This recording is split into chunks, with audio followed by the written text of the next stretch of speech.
YS Jagan తాజాగా మేనిఫెస్టోను విడుదల చేశారు. ఇందులో ఎలాంటి కీలక హామీలున్నాయో తెలుసుకోండి. విద్య, వైద్యం, వ్యవసాయానికి ప్రాధాన్యత ఇస్తూ మేనిఫెస్టో రూపకల్పన. మహిళలు, అక్క చెల్లెమ్మలకు వైఎస్ఆర్ చేయూత స్కీమ్ కింద గతంలో 75,000 ఉండేది. ఈసారి కూడా ఈ స్కీమ్ ని కంటిన్యూ చేస్తామని జగన్ తెలిపారు. వైఎస్ఆర్ కాపు నేస్తం కింద మరో 4 దఫాల కింద డబ్బులు ఇస్తాం. వైఎస్ఆర్ ఈబీసీ నేస్తం కింద 3 దఫాలు ఇచ్చాం. మళ్లీ అధికారంలోకి వస్తే ఈ స్కీమ్ ను కంటిన్యూ చేస్తాం. జగనన్న అమ్మఒడి కింద 15,000 రూపాయలు ఉండేది. ఈసారి 17,000కు పెంచుతామని ప్రకటన. 0 వడ్డీ కింద రుణాల మాఫీ స్కీమ్ కొనసాగుతుంది.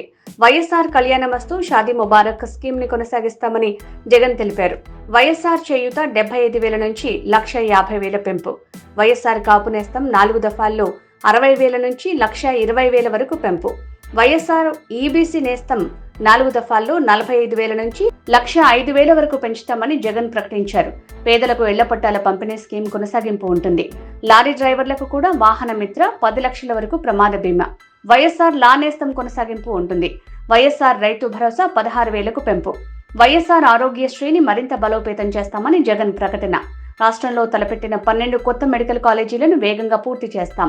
కొత్తగా 17 నర్సింగ్ కాలేజీలను అందుబాటులోకి తీసుకొస్తాం.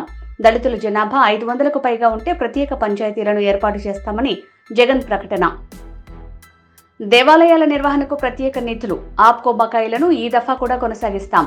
కాపు సంక్షేమం కోసం వైసీపీ పాలనలో 34,000 కోట్లు ఖర్చు చేశాం.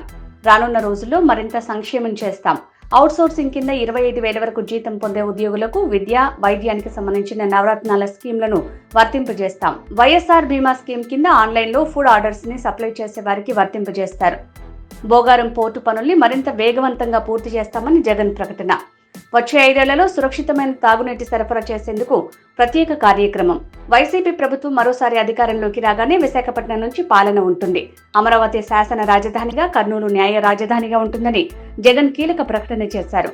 వచ్చే 5 ఏళ్లలో పోలవరం ప్రాజెక్టుని పూర్తి చేస్తాం.